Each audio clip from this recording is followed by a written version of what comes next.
Most footballers train hard trying to build their stamina, but no matter how much you do, you still get tired easily in training and games. So today, I'm gonna walk you through my 7-step playbook on exactly how to improve your stamina fast. By the end of this video, you'll be able to run the entire match every single week, because the problem isn't how much you're doing, it's the way you're training and the tiny habits that you do right now that are holding your stamina back without you even realizing. So let's fix that and start with step number 1, learn how to breathe. The number 1 thing that will hold your stamina back is breathing through your mouth. Just breathing through your nose instead will give you 10 to 20% more oxygen with every breath. And oxygen provides your muscles with energy when you're playing. More oxygen equals more energy equals better stamina. It's simple and you don't even have to run to train this. Wait, so you get 20% more performance without training for it?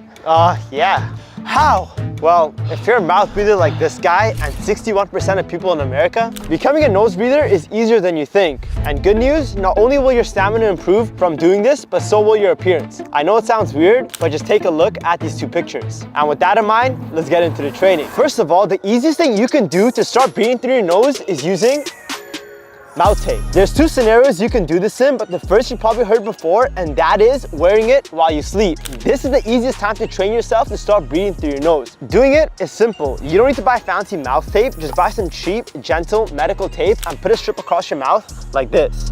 Hi. Sorry. What this does is it forces you to breathe through your nose while you sleep. As we've discovered, nose breathing gives you more oxygen, improving your sleep quality and recovery times. Now, sleep itself is really important, but I'll dive deeper into that later in the video. If you're worried that this could suffocate you or restrict breathing, you can start with taping half of your mouth just to get used to it. This method is great, but it's not always perfect. If you have any of these conditions, I would avoid it, since it could cause some problems. But this is one of the things that's worked for me, so I'm sure for most of you, it'll work as well. Now, the second way to use mouth tape, which might sound crazy, is to wear it. Sorry.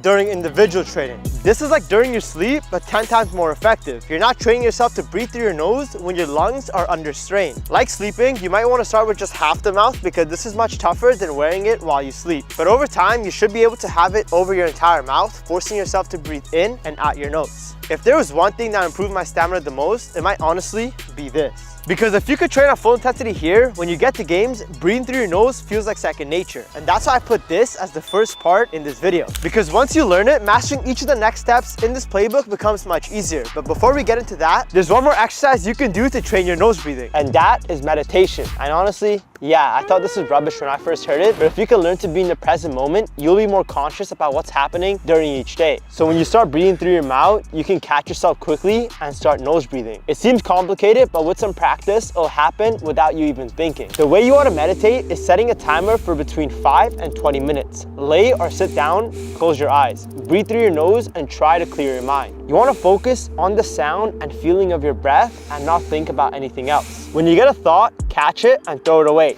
This teaches your mind to focus on the present moment, instantly improving your stamina without having to run at all. But it's not the only way to boost your stamina without running, which brings me on to step 2. In this step, we're going to use your nose breathing and take it to the next level. Our second goal is to expand the capacity of your lungs to help you take in more oxygen and hold it there for longer. This will literally slow down how long it takes for you to feel tired when you play. So instead of getting tired at 30 minutes, it will take 50 and helps your muscles recover faster since they're getting more oxygen to repair. First, find a comfortable position, lying or sitting down. Start a timer for 30 seconds and breathe only in and out of your nose until it's done. The deeper the breaths, the better.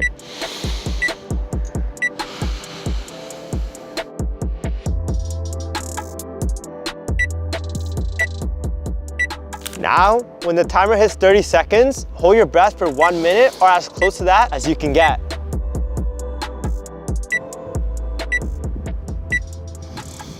And repeat this 3 times every single day. Each time you do it, try to improve on your time from the last day. And make sure you add progressive overload so you're always improving. Either increasing the time you go for or the amount of times you do it, going from 3 a day to 4. for example. Now, there's a secret to doing this that will make it 10 times more effective, which I'm gonna be breaking down later this video in step 7. But first, let's move to step 3 and talk about one of the biggest reasons your stamina is always holding you back in game. Because you can learn all these breathing tricks, but if you get this one thing wrong, it all becomes pointless. And that is recovery. Your body must be at 100% all the time to be able to actually run as far as you're capable of. The issue is, some people think they're playing at 100% when in fact it's more like 70 or 80. Why? Because nearly nobody has actually felt what being at 100% is like. So now, I want to help you get there. Here's some strategies you can use to recover quickly so you're always performing at 100% in every game. Number 1, sleep. Sleep is the first recovery trick you should be using. The truth is that if you get a bad sleep, you recover bad, and if you get a good sleep, you recover good. It's that simple. You can do all the tricks I'm about to give you, but if your sleep isn't locked in, your body can never reach its peak. But what's the difference between a good sleep and a bad sleep? A good sleep is above 8 hours. A bad sleep is anything less than that. You need 8 hours to get the proper amount of rest in. A good sleeper goes to bed and wakes up at the same time every night. A bad sleeper goes to bed and wakes up whenever they feel like it. When you go to bed and wake up at the same time, it aligns something called your circadian rhythm. This will make you tired when you go to bed and make you alert when you wake up. A good sleeper also has a routine before bed. They don't eat, use screens, or exercise too late because that tells their mind to be awake, which is the opposite of what you're trying to do. A bad sleeper, on the other hand, does whatever they want. Food,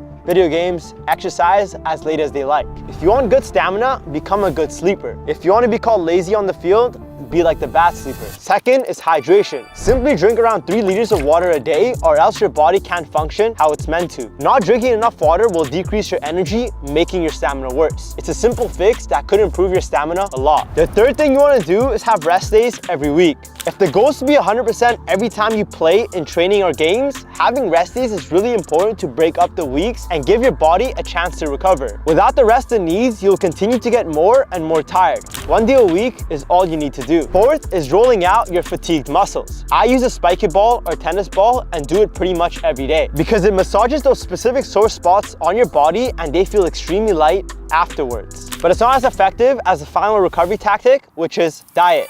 Now, I won't go into too much depth since diet is different for everybody, but diet is one of the most important steps because what you eat becomes the fuel that you use for energy, and if the fuel is unhealthy, you won't have the same amount of energy. So there are a few things that are essential for improving your stamina no matter who you are. First, cut out seed oils from your diet like canola oil and vegetable oil. These are highly toxic oils that almost every processed food is cooked in, and in short, it'll really mess with your gut, overall making you feel way worse when you play. Instead, only eat foods cooked in non-seed oils and your health will improve dramatically. Another highly toxic food that is really common is high fructose corn syrup. This is found everywhere like sodas, candy, and cereal, and it's one of the biggest causes of obesity. So stay away from that, and if you want to be as optimal as possible, I also recommend trying to avoid sugar as much as possible. Sugar will cause your energy to act like a roller coaster, spiking and falling constantly throughout the day, and you don't want to be going from energetic to tired mid-match. Now that's all I'm gonna say on diet. It's quite a touchy subject, but hopefully these tips helped. And if you want more personalized diet advice with meal plans and one-on-one coaching, I've created the ultimate football training program that gives you everything you need to sign for a professional academy. It's called the Player Accelerator. If you want access to personalized meal plans, recovery protocols, and pro-level coaching to fix your stamina and help you sign for a professional academy, I'll leave a link in the description and you can go check that out. But before you do, it's time for the 4th step in the stamina playbook. So let's get into running.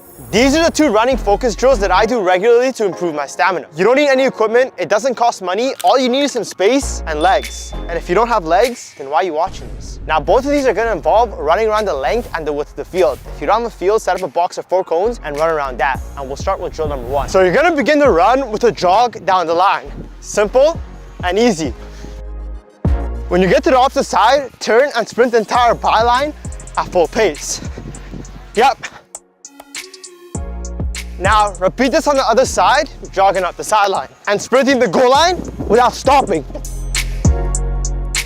Once you get back to the start, you've completed 1 rep. I like to do 3 reps at once and do this in total 3 times. This drill is effective because it allows you to train like a footballer and not a runner. Instead of running at one pace in one line, we're adding in turns and sprints to replicate the real game. The more you do, the harder it'll be. Start by finding what sets and reps you can do right now, and as you go on, make sure you're doing more and more every session. But remember the golden rule. The harder you go, the more results you're gonna get. If you're not pushing yourself past your limits, you'll never truly reach your potential. I also like to set a timer before starting to make it more competitive by trying to beat that time. Okay, moving on to drill number 2. Start in the corner, but this time sprint down the sideline until you get to the other end.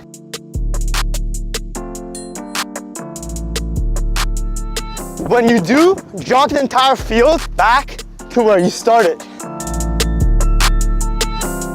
Without stopping, when you get back to the start, sprint down the side But when you get to the opposite side,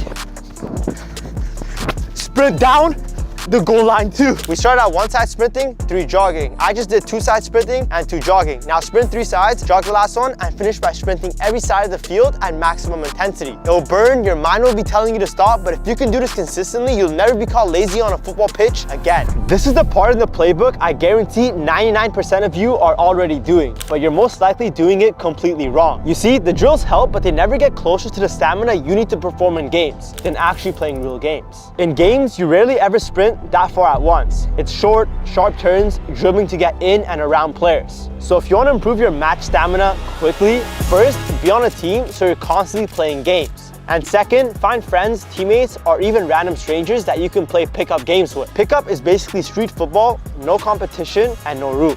The best part is that it's mostly free as well as super beneficial because it replicates what you do on the weekend. But you want to know the best place to improve your in-game stamina? Small-sided games. Futsal, 6-a-side, 7-a-side games. You don't have to be on an official team. A lot of pickup will be this size anyway. But these smaller games make you run much more than on a regular field. The turns are shorter and sharper, and you have to be really fit to play at a decent level. So you can breathe in your nose, recover well, and do running after your training sessions. But never forget to actually play more football. And let's get into step 6. Now I just yapped about how real games will make you fitter. And in step 6, I want to talk about something every pro player does before games that drastically improves their stamina and performance. You see, if you want your body to perform at its absolute peak on the field, you can literally force that to happen by having a routine you follow consistently every time you play a game. So I'm breaking down my simple match day routine that you can start following straight away to make sure your mind and body is ready to run as far as possible. And that routine starts at the field.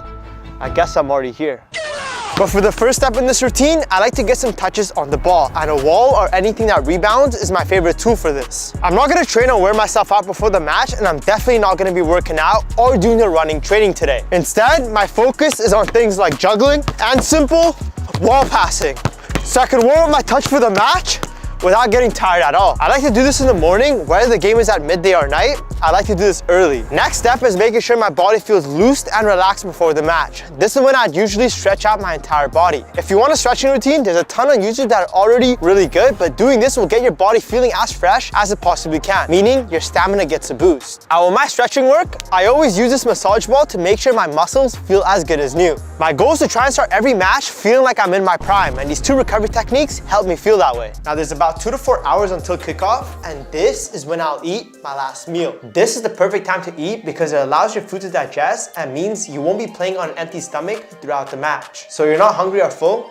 you feel perfect. I don't like to overthink what I eat. Just remember that whatever you put in your body is the fuel that you use when you're running. Complex carbohydrates are the best types of foods to eat before a match. At this point, your touch is warmed up, your body's warmed up, and you're fueled by your pre-match meal, ready to go. But there's one more piece to this puzzle that you need to be doing on the way to the game. That's right, in the car, put on some headphones, close your eyes, and visualize the game you're about to play. Visualize yourself tracking back, sprinting as hard as you can to win the ball, making a run in behind, sprinting faster than the defenders. And feel yourself running with ease as if elite level stamina comes naturally to you. Your mind can't tell the difference between the images you show it and real life. So use this to your advantage and trick yourself into thinking you're in Golo Kante. So when you pull up to the field, you're prepared like a pro and you're ready to run the entire game without getting tired once. But what if I told you that even after all of that, there's one thing that's gonna stop you from performing like you should, that will hold you back from ever reaching your stamina potential if it's not fixed. So if you can learn it, you'll have everything, and I mean everything you need to turn your stamina around. And to show you exactly what that issue is, I wanna share a story. When I was 16, I was playing on my Sunday league team and my high school's B team. I was horrible at football and my stamina was just bad. I couldn't even run for half the game without getting tired. And when my game finally started improving and I could actually play football, my stamina didn't improve with it. The worst part was I was trying to train my stamina already. I was running, wearing mount tape, even doing all the tricks I've shared in this video, but they didn't work at all. And it went on for months